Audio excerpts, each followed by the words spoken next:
नमस्कार दोस्तों, आप सभी का स्वागत है आपके अपने चैनल सक्सेस तक लर्न विद ऑल। तो जैसा कि आपको पता है कि हम एक पूर्वावलोकन की सीरीज चला रहे हैं जिसके अंतर्गत हम भारतीय भूगोल का अध्ययन कर रहे हैं और भारतीय भूगोल में हम चार चैप्टर्स को कर चुके हैं, जिसमें हमने पहला चैप्टर सामान्य परिचय, दूसरा भौतिक विभाजन, तीसरा भारत के राज्य एवं केंद्रशासित प्रदेश और प्रजातियां और जनजातियां कर चुके हैं। ठीक है, अब जो पांचवा चैप्टर है, आप पूर्वावलोकन में देख रहे होंगे कि पांचवा चैप्टर आपका है भाषाएं। तो हम भाषाओं को स्किप करते हैं और भाषाओं को हम बाद में करेंगे क्योंकि वो 2 पेज है, उसको बाद में भी कर लेंगे और ज़्यादा इंपॉर्टेंट भी नहीं है। हम शुरू करते हैं जो चैप्टर नंबर 6 है, अपवाह तंत्र, जो कि बड़ा चैप्टर है और इससे क्वेश्चन ढेर सारे आते हैं। ठीक है, और इसमें ढेर सारे क्वेश्चन भी होते हैं। तो हम अपवाह तंत्र आज शुरू करेंगे।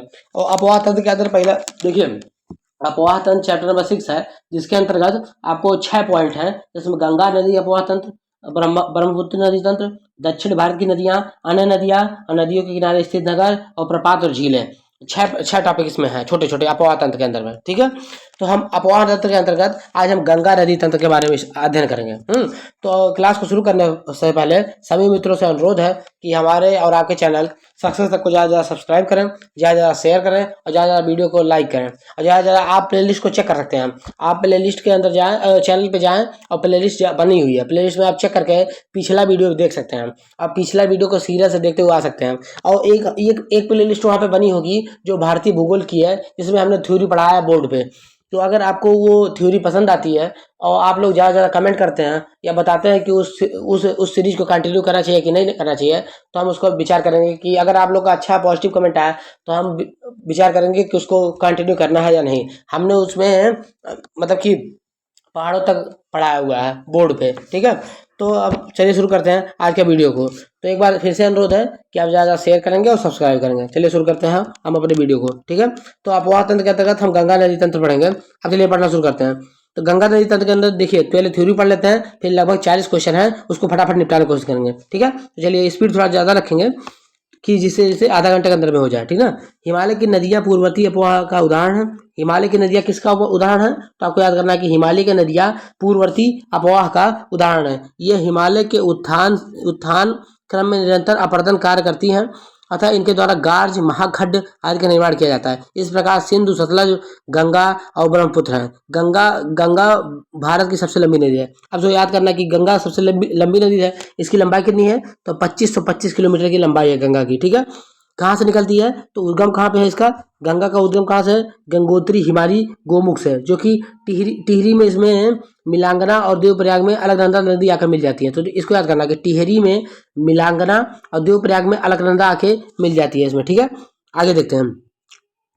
भागीरथी और अलकनंदा का संयुक्त रूप ही गंगा कहलाता है। तो आपको याद करना है, भागीरथी और अलकनंदा का संयुक्त रूप ही गंगा कहलाता है। ठीक है, गंगा हरिद्वार में मैदानी भागों में प्रवेश करती है। गंगा झारखंड की सीमा पर स्थित राजमहल की पहाड़ियों के उत्तर की ओर प्रवाहित होती हुई पश्चिम बंगाल के फरक्का नामक स्थान पर यहाँ बांग्लादेश में प्रवेश कर जाती है। तो आपको इसको याद करना है कि राजमहल की पहाड़, अब आपसे पूछ सकता है कि बताइए गंगा राजमहल की पहाड़ियों की उत्तर ओर से बहती है, दक्षिण ओर से बहती है कि पश्चिम ओर से बहती है कि पूर्व ओर से बहती है? तो आपको याद रखना है कि राजमहल की जो पहाड़ी है झारखंड में, उसके उत्तर तरफ से प्रवाहित होकर पश्चिम बंगाल के फरक्का जिले से निकलती हुई बांग्लादेश चली जाती है। ठीक है, अब बांग्लादेश में इसका नाम पद्मा है। ठीक है, आप देखिए यहाँ पे लिखा हुआ कि बांग्लादेश में इसका नाम क्या है?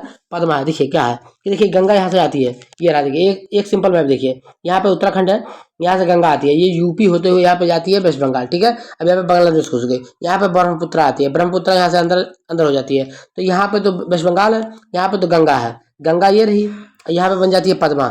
ठीक है, और यहाँ पे ब्रह्मपुत्र है, अब ब्रह्मपुत्र जब बांग्लादेश जाती है तो ये बन जाती है जमुना, और जो आपस में दोनों मिल जाती हैं तो दोनों मिलने के बाद बन जाती हैं मेघना।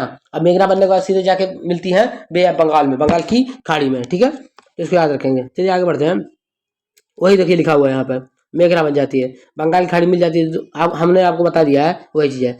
अभी देखिए गंगा नदी के ही मुहाने पर, जो गंगा नदी का ही मुहाना है, उसमें विश्व के सबसे बड़े डेल्टा का निर्माण होता है, जिसे सुंदरबन डेल्टा कहा जाता है। ठीक है, अब देखिए यहाँ पे गंगा ब्रह्मपुत्र का यह डेल्टा हुगली और मेघना नदी के बीच में बनता है। ठीक है, हुगली और मेघना नदी के बीच में बनता है। जैसे देखिए गंगा नदी जा रही है, तो यहाँ से जब यहाँ पे बांग्लादेश में इंटर करती है, यहाँ से एक भितरिका इसकी निकल जाती है जो कि हुबली कहलाती है, जो कि कलकत्ता के किनारे से जाती है, और इधर से जाते हुए ये मेघना इधर जाती है। तो इनके बीच में जो बनता है इसको बोलते हैं डेल्टा। इनके बीच में ही डेल्टा बनता है। और डेल्टा में क्या होते हैं, जैसे डेल्टा के अंतर्गत जैसे पानी जल भरा होता है, यहाँ से देखिए पेड़ निकलते हैं, और पेड़ का जड़ जो होता है वो अंदर से पानी के अंदर से बाहर निकला होता है। तो यहाँ पे डेल्टा बना होता है, जो कि बहुत ज्यादा जो कार्बन डाइऑक्साइड को सिंक करते हैं, मतलब कि कार्बन डाइऑक्साइड अवशोषक हैं, जो सुंदर मतलब कि डेल्टा में जो बने हुए ये सुंदरी बन पाए जाते हैं। देखिए डेल्टा में सुंदरी बन पाए जाते हैं। ठीक है, चलिए आगे बढ़ते हैं।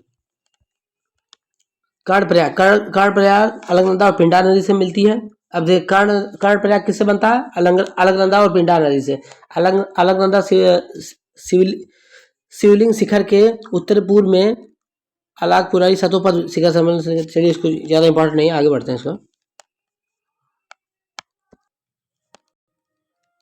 अब देखिए आगे बढ़ेंगे, ये रहा ना। अब देखिए आगे, देखिए हिमालय से निकलने वाली बहुत सारी नदियों में गंगा भी निकलती है, जिसमें से रामगंगा, शारदा, घाघरा, गंडक, कोसी, यमुना।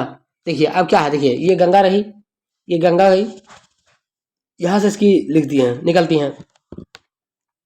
तो यहाँ से पहले मिल जाती है आपको, देखिए यहाँ से रामगंगा। अब देखिए गंगा की उत्तर से की तरफ से मिलने वाली, गंगा की बाएं तरफ से मिलने वाली नदियाँ, देखिए गंगा है, ये गंगा गई। अब यहाँ से क्या मिलती है, रामगंगा, फिर गोमती, फिर गंडक, घाघरा, शारदा, घाघरा, फिर उसके बाद गंडक, उसके बाद कोसी, उसके बाद महानंदा। ठीक है, और नीचे से मिलेंगी यमुना, उसके बाद यहाँ पे सोन भी मिलती है जाके, यमुना और सोन। और यमुना की नदी है चंबल, सिंध, बेतवा, केन, तीनों लाइन से मिलती हैं। ठीक है, तो ही यहाँ पे लिखा हुआ है। यहाँ पे और आगे बढ़ेंगे। अब देखिए यमुना के बारे में लिखा हुआ है कि यमुना कहाँ से निकलती है, तो यमुना नदी की यमुनोत्री के हिमनानी से निकलती है।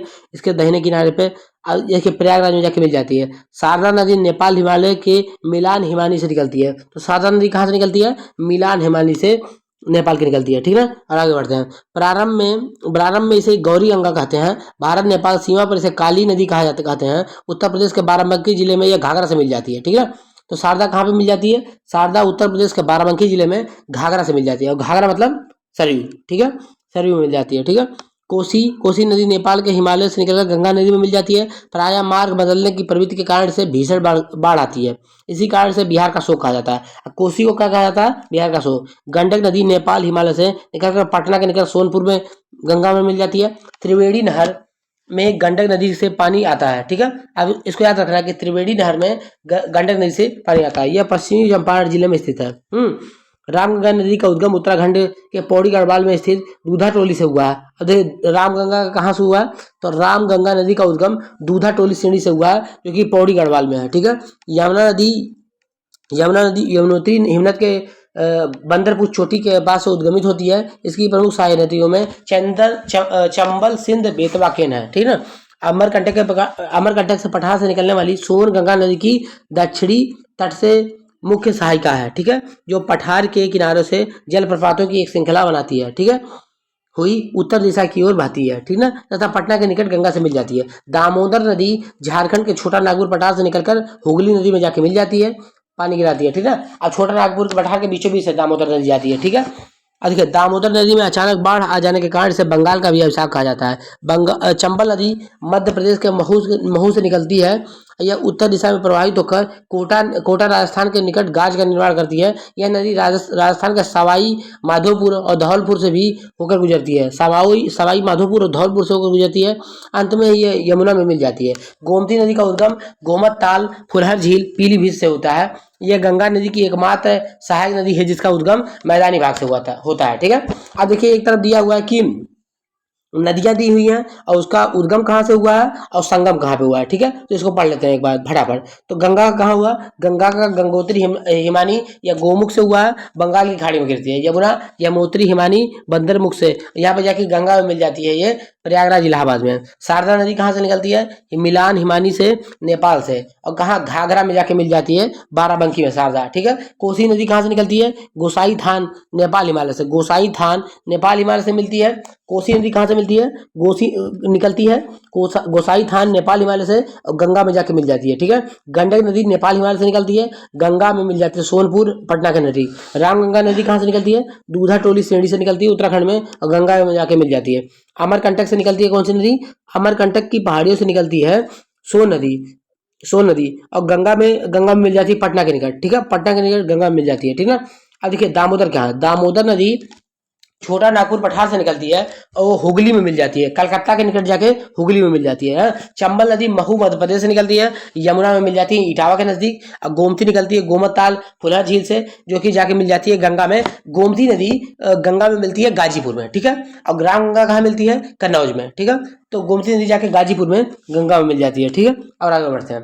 ठीक है, ये रहा आपका थ्योरी वाला पार्ट, जिसमें आपने बताया कि कौन सी नदी का कहाँ उद्गम हुआ है और कहाँ पर संगम हुआ है। अब इसके क्वेश्चन के बारे में देख लेते हैं और फटाफट क्वेश्चन से बढ़ते हैं। ठीक है, अब देखते हैं। गंगा नदी उदाहरण है पूर्ववर्ती अपवाह का, अनुवर्ती अपवाह का, आकमवर्ती अपवाह का, पर्वतीय अपवाह का। तो पूर्ववर्ती अपवाह का। ठीक है, गंगा नदी किसका उदाहरण है? पूर्ववर्ती अपवाह का। ठीक है, बांग्लादेश में गंगा नदी को पुकारा जाता है, तो बांग्लादेश में गंगा नदी को क्या कहा जाता है? कभी बताया था पद्मा कहा जाता है। और ब्रह्मपुत्र को क्या कहा जाता है? मेघना कहा जाता है। नहीं, ब्रह्मपुत्र को जमुना कहा जाता है, और दोनों जब मिलती है तो क्या बनता है? मेघना बनता है। ठीक है, आगे चलते हैं। अब वही सब दिया हुआ है यहाँ पे कि राजमहल की पहाड़ियों से, अब आपको यह याद रखना है कि राजमहल की पहाड़ियों से उत्तर की तरफ प्रवाहित होती है गंगा, इतना याद होना चाहिए। ठीक है, चलिए आगे बढ़ते हैं। यूपीपीसी 2016 क्वेश्चन है, बांग्लादेश में प्रवेश करने के बाद गंगा नदी को निम्नलिखित में से किस नाम से जाना जाता है? तभी बताया, पद्मा के नाम से जाना जाता है। आगे बढ़ते हैं, नेक्स्ट क्वेश्चन देखते हैं। Question number 4।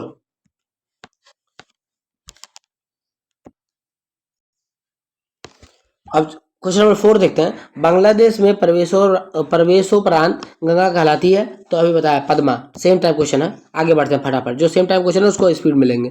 सुंदरबन डेल्टा का निर्माण होता है गंगा ब्रह्मपुत्र से, गंगा झेलम से, सिंधु झेलम से, गंगा सिंधु से। तो गंगा ब्रह्मपुत्र से, गंगा ब्रह्मपुत्र से नहीं बनता है, बनती है। गंगा का नाम बदल के पद्मा हो जाता है और ब्रह्मपुत्र का जमुना हो जाता है, मेघना की डेल्टा बनती है। सुंदरबन का डेल्टा भारत और बांग्लादेश के बीच में है, विश्व का सबसे बड़ी नदी डेल्टा है। इसका निर्माण गंगा ब्रह्मपुत्र तथा मेघना नदियों द्वारा होता है। इसका लगभग 2/3 बांग्लादेश में। अब देखिए, इसको याद करना कि सुंदरबन का 2/3 बांग्लादेश में और 1/3 भारत में है। ठीक है,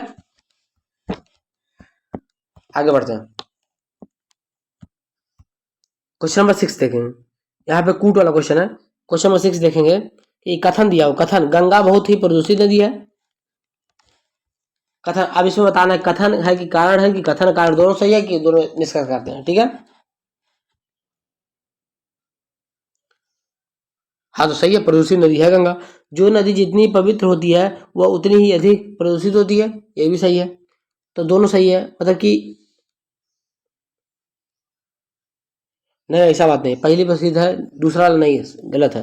तो ए वाला सही रहेगा और बी वाला, आर वाला गलत होगा। मतलब कि कथन सही है और कारण गलत है, तो सी नंबर ऑप्शन इसका आंसर होगा। यूपीपीसीएस 2005 का क्वेश्चन है। ठीक है, इसका एक्सप्लेनेशन देख लेते हैं। यह सही है, गंगा नदी बहुत सर्वाधिक प्रदूषित नदी है में से एक है, लेकिन इसका कारण यह नहीं कि उसका पवित्रता नहीं है। गंगा नदी प्रदूषण का सबसे बड़ा कारण शहरों में अशोषित प्रदूषकों का गंगा नदी में मिलाया जाना है। ठीक है, अब गंगा की जलोढ़ मृदा की गहराई भूमि सतह के नीचे लगभग कितनी मीटर है?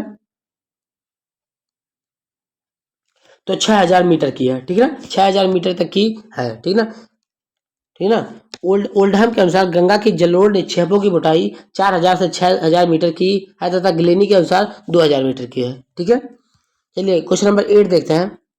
क्वेश्चन नंबर 8 देखते हैं। निम्नलिखित कथनों का परीक्षण करें एवं नीचे दिए गए कूट से सही उत्तर चुनें। हाँ, सही उत्तर आपको निकालना है। तो देवप्रयाग अलकनंदा एवं भगीरथी के संगम पर स्थित है, पहला सही है। रुद्रप्रयाग अलकनंदा एवं मंदाकिनी नदी के संगम पर स्थित है, ये भी सही है। रुद्रप्रयाग अलकनंदा और मंदाकिनी नदी के संगम पर स्थित है, सही है। अलकनंदा नदी बद्रीनाथ से बहती है, सही है। केदारनाथ आदि शंकराचार्य द्वारा स्थापित सबसे बड़ी पीठ के रूप में मानी जाती है, तो नहीं, गलत है। चौथा नंबर गलत है, तो 1 2 3 सही होगा। तो 1 2 3 किसमें है? ए नंबर ऑप्शन में से सही है। ठीक है ना, ये लोअर विशेष 2002 का क्वेश्चन है। ठीक है, इसका एक्सप्लेनेशन देख लेते हैं। यहाँ पर आदि शंकराचार्य, देखिए यहाँ पर देवप्रयाग, भागीरथी, अलकनंदा मिलती है पहला से। रुद्रप्रयाग में मंदाकिनी, अलकनंदा मिलती है। अलकनंदा नदी चमोली, टिहरी और पौड़ी गढ़वाल से जिले से होकर बहती है। चमोली जिले के नगर पंचायत बद्रीनाथ अलकनंदा के तट पर स्थित है, ठीक ना। आदि शंकराचार्य ने चार पीठों की स्थापना की थी। एक बद्रीनाथ में स्थापित है, ना कि केदारनाथ में। तो चार पीठों में से एक बद्रीनाथ में स्थापित है, और एक आपका पता है कि कहाँ पे, एक पुरी है और एक जगन्नाथपुरी है, एक बद्रीनाथ में है और एक इधर द्वारका में, और नीचे श्रृंगेरी में वहां पे कर्नाटका में, ठीक है। चार। चलिए आगे बढ़ते हैं। क्वेश्चन नंबर 9, स्थल और इसका नदियों का संगम के बारे में बताइए। तो कौन कौन से इसको मिलाने हैं कि देवप्रयाग क्या है, तो देवप्रयाग, भागीरथी और अलकनंदा, भागीरथी और अलकनंदा के संगम को देवप्रयाग कहा जाता है, ठीक है। चलिए आगे बढ़ते हैं, इसको मिलाने की कोशिश करते हैं। यूडी एलडीए लोअर फिशर्स का क्वेश्चन है, ठीक है। इसको देखेंगे कि ये मिला नहीं है, इसमें ऑप्शन में कुछ दिक्कत है, इसके कूट में कुछ दिक्कत दिया हुआ है, ठीक है। तो इसका देख लेते हैं हम, एक एक्सप्लेनेशन देख लेते हैं। इसके अंतर्गत सूची के स्थलों पर रुद्रप्रयाग, कांड एवं देवप्रयाग मिलती हैं। अलकनंदा, मंदाकिनी, अलकनंदा, पिंडार और भागीरथी अलकनंदा से होकर, जबकि नंदप्रयाग और विष्णु मंदाकिनी से सम्मिलित नहीं है, ठीक है। तो इस क्वेश्चन में मतलब कुछ गड़बड़ हो जाता है, इसको हटा दिया गया, ठीक है।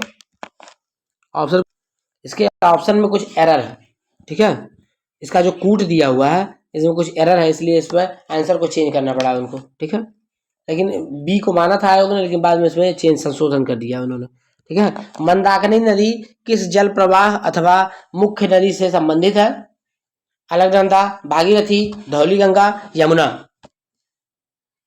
तो अलकनंदा, मंदाकिनी नदी अलकनंदा जल प्रवाह से संबंधित है। मंदाकिनी नदी चोरावाड़ी ताल से निकलती है, यह सोनप्रयाग में काली गंगा से मिलती है, वो आगे बढ़ती है। बद्रीनाथ के दक्षिण में रुद्रप्रयाग नामक स्थान पर यह अलकनंदा से मिल जाती है, ठीक ना। तो रुद्रप्रयाग में अलकनंदा से मिल जाती है, कौन मिलती है? मंदाकिनी नदी, ठीक है। इसको याद रखना है कि रुद्रप्रयाग में अलकनंदा से मिल जाती है कौन नदी? मंदाकिनी नदी, ठीक है। चलिए आगे बढ़ते हैं। क्वेश्चन नंबर 11, पूर्वी धौलीगंगा सहायक नदी है। पूर्वी धौलीगंगा सहायक नदी किसकी है? अलकनंदा की, काली नदी की, गोमती नदी की, शारदा नदी की। तो काली नदी की सहायक नदी है पूर्वी अलकनंदा, पूर्वी धौलीगंगा, ठीक है। पूर्वी धौली, देखिए आप देखिए एक्सप्लेनेशन से यहाँ पे देखते हैं। पूर्वी धौलीगंगा नदी काली नदी की सहायक नदी है। काली नदी लीपू लेक दर्रे के पास काला पानी से निकलती है। इसकी प्रमुख सहायक नदी गोरी, कुथुजंगती, सरजू, लोहावती और लघिया है, ठीक है। तो ये उत्तराखंड विशेष क्वेश्चन है। तो इस तरह के क्वेश्चन तो जिला वाइज आने के चांस नहीं है, आपको पूछेगा तो ही पूछ लेगा काली गंगा कहाँ पे है, ठीक है। संगम के बारे में पूछ सकता है, ठीक है। चलिए देखते हैं क्वेश्चन नंबर 12, निम्नलिखित स्थानों में से कहां पर भागीरथी एवं अलकनंदा नदियां मिलती हैं? तो देवप्रयाग में मिलती हैं, ठीक है। आगे बढ़ते हैं। देवप्रयाग उत्तराखंड में टिहरी गढ़वाल जिले में। अब देखना है कि देवप्रयाग कहाँ है। देवप्रयाग उत्तर प्रदेश उत्तराखंड के टिहरी गढ़वाल जिले में स्थित प्रसिद्ध तीर्थ स्थल है। यहाँ पर अलकनंदा और भागीरथी नदियों का संगम स्थित है। ये इसी संगम स्थल के बाद से नदी गंगा के नाम से जानी जाती है। देवप्रयाग उत्तराखंड के 5 प्रयागों में से एक माना जाता है। विष्णुप्रयाग में धौलीगंगा और अलकनंदा नदियों का संगम है। अब इसको भी याद कर लेना है कि विष्णुप्रयाग में धौलीगंगा और अलकनंदा नदियों का संगम है। विष्णुप्रयाग में धौलीगंगा और अलकनंदा नदियों का संगम है। क्वेश्चन नंबर 13 देखते हैं। क्वेश्चन नंबर 13 है, निम्नलिखित में से किस स्थान पर अलकनंदा तथा भागीरथी का संगम होता है? तो देखिए बार बार क्वेश्चन वही आ रहा है, देवप्रयाग। थोड़ा स्पीड बढ़ाते हैं, ठीक है। अब एक तरफ दिया हुआ है कि निम्नलिखित में से अलकनंदा एवं भागीरथी कहाँ मिलती है, तभी देखिए वही भी देवप्रयाग। सेम क्वेश्चन है, लेकिन अलग अलग पेपर में आया है। कभी बीपीएससी में आया, कभी एमपीपीएससी में आया, कभी उत्तर प्रदेश पीसीएस में आया हुआ है, ठीक है। चलिए आगे बढ़ते हैं।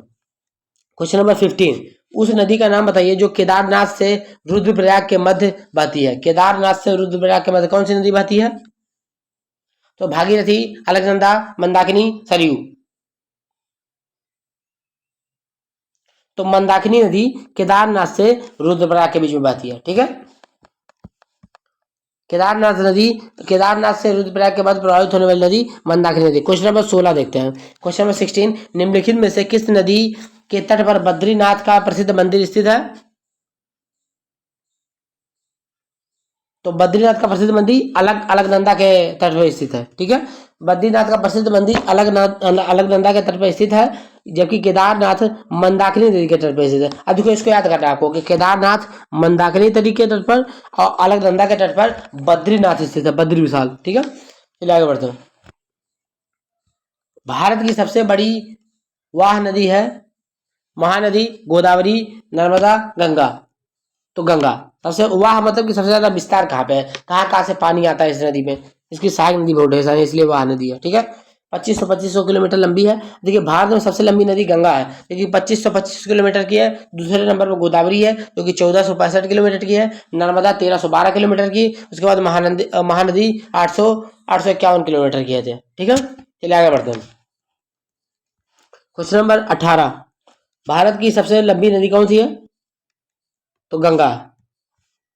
ठीक है, क्योंकि ब्रह्मपुत्र तो लंबी है लेकिन वो चाइना में ज्यादा निकल जाती है, भारत में कम रहती है, चाइना में ज्यादा रहती है। ठीक है, गंगा नदी भारत की सबसे बड़ी नदी है। गंगा की 2525 किलोमीटर की ब्रह्मपुत्र तथा सिंधु नदी की लंबाई देश से गंगा से अधिक है, परंतु इसका विस्तार भारत के अपेक्षाकृत कम है। गोदावरी प्रायद्वीपीय भारत की प्रमुख नदी है, इसे दक्षिण भारत की गंगा कहा जाता है, दक्षिण गंगा कहा जाता है। गोदावरी को क्या कहा जाता है? दक्षिण गंगा कहा जाता है। प्रायद्वीपीय भारत की सबसे लंबी नदी गोदावरी है, इसे दक्षिण गंगा कहा जाता है। ठीक है, भागीरथी नदी निकलती है, कहाँ से निकलती है? गोमुख से, गंगोत्री से, तपोवन से, विष्णुप्रयाग से। गोमुख से निकलती है। ठीक है, आगे बढ़ते हैं। भागीरथी नदी गंगोत्री से लगभग 18 किलोमीटर दूर शिवलिंग शिखर के नीचे गंगोत्री हिमनद के गोमुख से निकलती है। ठीक है ना, गोमुख से निकलती है। ठीक है, आगे बढ़ते हैं। क्वेश्चन नंबर 20, गंगा नदी की एकमात्र सहायक नदी जिसका उद्गम मैदान में से होता है, चिन्हित कीजिए। तो कौन सी है? गोमती नदी, जो कि फुलहर ताल से निकलती है।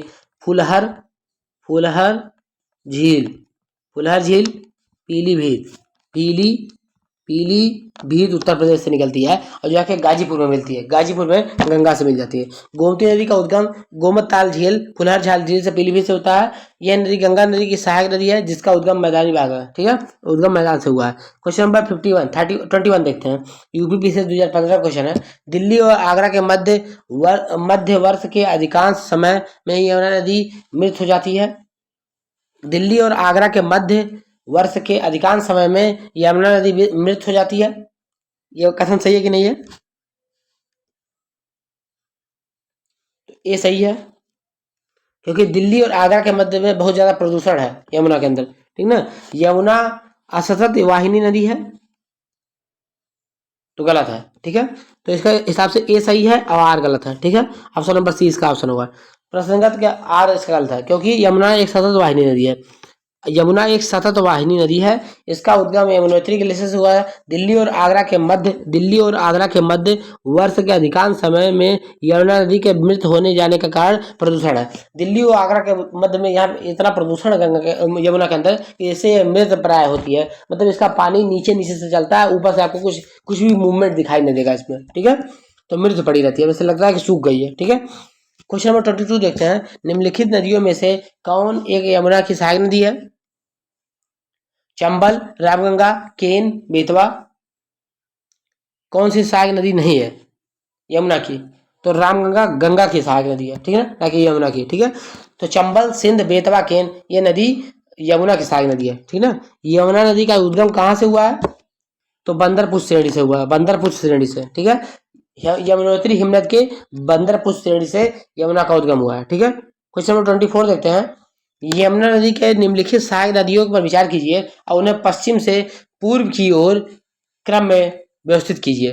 तो चंबल, सिंध, बेतवा, उसके बाद केन। 43-12 तो 43-12 किस कूट में है? ए, देखिए 43-12 ये रहा कूट में।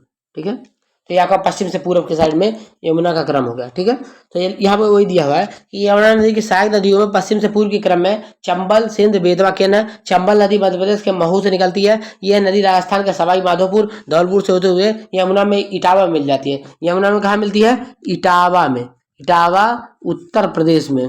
यमुना में मिल जाती है चंबल आके, ठीक है। चलिए आगे बढ़ते हैं। क्वेश्चन नंबर 25, ये एमपीपी से 2008 का क्वेश्चन है। निम्न में से कौन सी नदी यमुना नदी से नहीं मिलती है? केन, सोन, चंबल, बेतवा।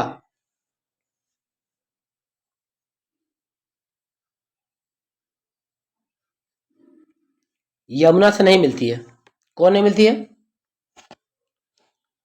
तो सोन नदी नहीं मिलती है, सोन गंगा से मिलती है, ठीक है, गंगा से मिलती है, गंगा की सहायक नदी है, ठीक है ना। चलिए आगे बढ़ते हैं। 26, क्वेश्चन नंबर 26, निम्नलिखित में से कौन सी नदी चंबल में नहीं मिलती? चंबल में नहीं मिलती है? छिप्रा, काली सिंध, बेतवा, पार्वती। तो पूछ रहा है कि चंबल की सहायक नदी, क्वेश्चन नंबर 26 में।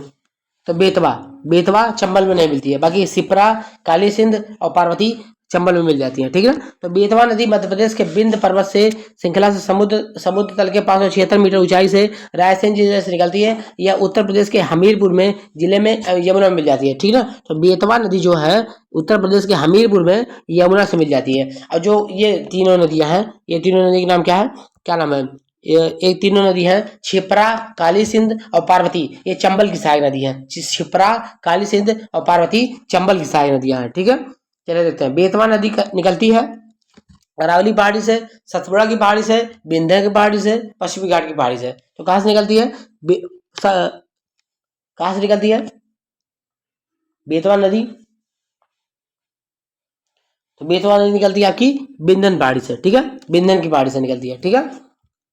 आगे बढ़ते हैं। बेतवा नदी मिलती है, ROR 2014 क्वेश्चन है। बेतवा नदी मिलती है यमुना में, सोन में, ब्रह्मपुत्र में, गंगा में। तो यमुना में मिल जाती है, कहाँ मिलती है? उत्तर प्रदेश के हमीरपुर जिले में, हमीरपुर जिला में, ठीक है, उत्तर प्रदेश के हमीरपुर जिले में ये मिल जाती है, ठीक है, हमीरपुर जिले में मिल जाती है। चलिए आगे बढ़ते हैं।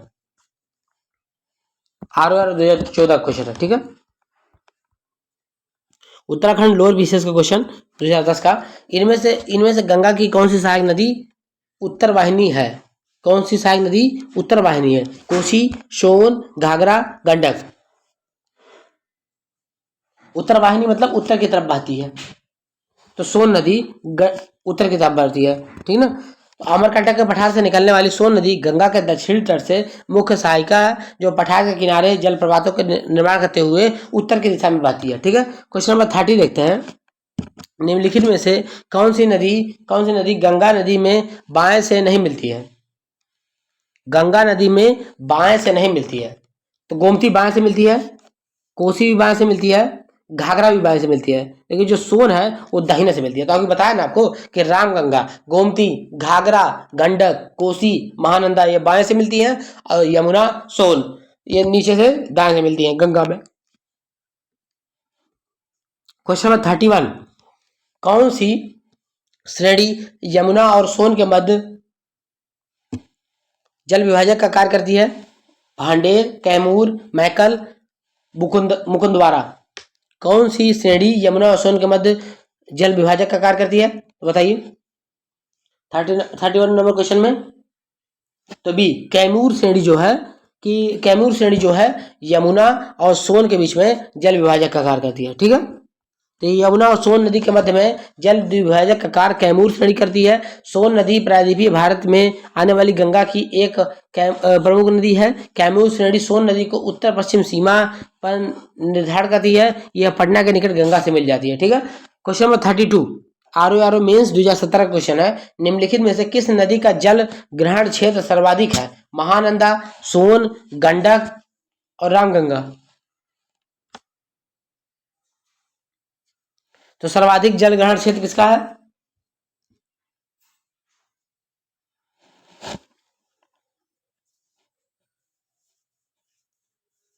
तो 32 का आंसर होगा आपका सोन नदी का जल ग्रहण क्षेत्र सर्वाधिक है। इन सब में से जल ग्रहण क्षेत्र सोन नदी का सर्वाधिक है, ठीक है, सोन नदी का। तो दिए गए जल ग्रहण क्षेत्र में महानंदा का 207, सोन का 70,000 का है, 30,000 रामगंगा का है, और गंडक का 45,000 करीब है, ठीक है। तो इसमें से सोन नदी सबसे ज्यादा है, ठीक है। मोरीबंद डेल्टा निम्नलिखित में से किस डेल्टा का एक उपविभाग है? मोरीबंद डेल्टा किसका उपविभाग है? किस डेल्टा का? कृष्णा गोदावरी डेल्टा का, महानदी डेल्टा का, कि कावेरी डेल्टा का, कि बंगाल डेल्टा का? मोरीबंद डेल्टा, मोरीबंद डेल्टा। तो ये मोरीबंद डेल्टा उपभाग है बंगाल डेल्टा का, ठीक है, मोरीबंद डेल्टा। तो इसको आपको याद रखना कि मोरीबंद डेल्टा किसका उपभाग है? बंगाल डेल्टा का मोरीबंद डेल्टा उपभाग है, ठीक है। यूपी पिछले 2019 का क्वेश्चन है, ठीक है। आगे बढ़ते हैं कि दो हिमालय नदियों गंगा ब्रह्मपुत्र एवं गैर हिमालय नदी मेघना के साथ मिलकर विश्व की सर्वाधिक बृहद डेल्टा का निर्माण करती है, जिसे गंगा ब्रह्मपुत्र का डेल्टा कहा जाता है। गंगा डेल्टा सुंदरबन डेल्टा या बंगाल डेल्टा के नाम से जाना जाता है। इसे दो भागों में पश्चिमी निष्क्रिय डेल्टा के नाम से जाना जाता है।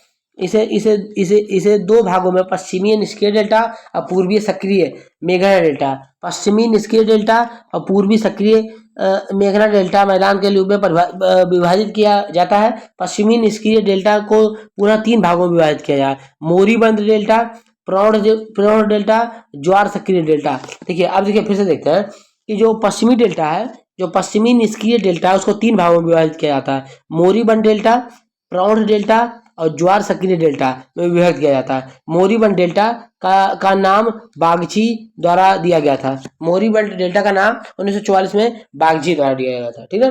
तो जो पश्चिमी भाग है वो गंगा का डेल्टा का, उसमें तीन भाग किए जाते हैं, मोरीबंद डेल्टा, प्रौढ़ डेल्टा और ज्वार सक्रिय डेल्टा, ठीक है। तो तीन डेल्टा में विभाजित है, ठीक है। चलिए क्वेश्चन नंबर 34 देखते हैं, बीपीएससी 2019 का क्वेश्चन है। निम्नलिखित में से गंगा नदी घाटी का भाग कौन सी उपनदी है? निम्नलिखित में से गंगा नदी घाटी का भाग कौन सी उपनदी है? शंख, उत्तरी कोयल, दक्षिणी कोयल, बराकर, इनमें से कोई नहीं। तो इनमें से कोई नहीं, इसका कोई भी सहायक नदी नहीं है, ठीक है, गंगा की है। चलिए आगे बढ़ते हैं। तो उत्तरी कोयल झारखंड में बहने वाली एक नदी है जो सोन नदी के एक सहायक नदी है। यह सोन नदी के दाहिने तट पर मिलती है। सोन नदी दक्षिणी भाग में गंगा से मिलती है, तो दूसरी सबसे बड़ी सहायक नदी जो पटना में मिल जाती है। दक्षिणी कोयल नदी झारखंड के उड़ीसा में प्रवाहित हुई, जो दक्षिणी कोयल नदी उत्तरी कारो नदी के साथ मिलकर कोयल नदी के रूप में प्रवाहित होती है, जो उड़ीसा के राउरकेला के पास में शंख नदी से मिलकर ब्रह्माणी नदी के नाम से प्रवाहित होती है। बराकर नदी दामोदर नदी की मुख्य सहायक नदी है, जो कि झारखंड के कोडरमा पठार से निकलकर हजारीबाग से होते हुए दामोदर में मिलती है। दामोदर निचली गंगा बेसिन में हुगली नदी से मिलती है। दामोदर नदी बेसिन गंगा नदी बेसिन से उप बेसिन है। इस प्रकार बराकर और उत्तरी कोयल नदी घाटी उपनदियां हैं। तो आपको याद रखना है कि इस प्रकार बराकर और उत्तरी कोयल घाटी गंगा की उपनदियां हैं, ठीक ना। तो बराकर और उत्तरी कोयल नदी जो कि गंगा की उपनदियां हैं, जो कि सहायक नदियों की भी सहायक नदियां हैं, ठीक है। तो इसको याद रखेंगे कि इनमें से ज्यादा थे, है? बिहार राज्य में गंगा किनारे स्थित जिलों की संख्या कितनी है? तो बिहार राज्य में गंगा किनारे स्थित जिलों की संख्या कितनी है? तो 12 जिलों से आती है। और उत्तर प्रदेश में कितने? उत्तर प्रदेश के 28 जिलों से प्रभावित होती है। गंगा उत्तर प्रदेश के 28 जिलों से प्रभावित होती है और बिहार के 12 जिलों से प्रभावित होती है, ठीक है। चलिए आगे बढ़ते हैं। 12 जिलों से प्रभावित होती है, जिसमें सारण, बक्सर, भोजपुर, पटना, वैशाली, समस्तीपुर, बेगूसराय, लखीसराय, मुंगेर, खगड़िया, भागलपुर और कटिहार जिले शामिल हैं, ठीक है। चलिए आगे बढ़ते हैं। अब देखिए क्वेश्चन नंबर बीपीएससी 2019 का क्वेश्चन है, बिहार के किस जिले में गंगा नदी सबसे लंबी है? भागलपुर, कटिहार, पटना, बेगूसराय, इनमें से कोई नहीं है, इससे ज्यादा। तो ये बीपीएससी का क्वेश्चन है, उत्तर प्रदेश पीसीएस में आने का चांस बहुत कम है, लेकिन चलिए फिर भी याद कर लेते हैं। तो पटना में सबसे लंबी है, ठीक है, गंगा नदी, ठीक है। अब इसका एक्सप्लेनेशन आप देखिए, चैनल देखिए, क्योंकि जिला विशेष है ना, तो ये आने के चांस बहुत कम है, ठीक है, क्योंकि ये यूपी विशेष क्वेश्चन होगा तो इसमें आने चांसेस का बहुत कम हो जाएगा, बीपीएससी में आने चांस का है, ठीक है। निम्नलिखित में से कौन सी एक नदी भारतीय गंगा नदी बेसिन का हिस्सा नहीं है? पुनपुन नदी, अजय नदी, जलांगी नदी, जोंक नदी। गंगा बेसिन का हिस्सा नहीं है, कौन सी? तो जोंक नदी गंगा नदी बेसिन का हिस्सा नहीं है। तो इसका एक्सप्लेनेशन देख सकते हैं। जोंक नदी महानदी बेसिन का हिस्सा है, जो कि महानदी की सहायक नदी है, जो भारत के उड़ीसा राज्य में छत्तीसगढ़ से प्रभावित होती है। पुनपुन, देखिए पुनपुन अजय और जलांगी नदी गंगा नदी बेसिन का हिस्सा है। पुनपुन नदी प्रवाह झारखंड एवं बिहार में, अजय नदी का प्रवाह झारखंड तथा पश्चिम बंगाल में तथा जलांगी नदी का प्रवाह पश्चिम बंगाल में होता है। तो इसको याद रखेंगे कि पुनपुन नदी, जलांगी नदी और अजय नदी, पुनपुन जलांगी और अजय नदी, पुनपुन जलांगी और अजय नदी का विस्तार गंगा बेसिन से है, ठीक है। तो पुनपुन नदी झारखंड और बिहार में, अजय नदी झारखंड और पश्चिम बंगाल में और जलांगी नदी का विस्तार पश्चिम बंगाल में होता है, ठीक है। इसको याद रखेंगे। 2021 यूपीपीएससी का क्वेश्चन है, लेटेस्ट क्वेश्चन है ये, ठीक है। क्वेश्चन नंबर 38 देखते हैं। निम्नलिखित में से कौन सी नदी उत्तर प्रदेश राज्य से प्रवाहित नहीं होती है? सोन नदी, हिंडन नदी, शारदा नदी, गंडक नदी।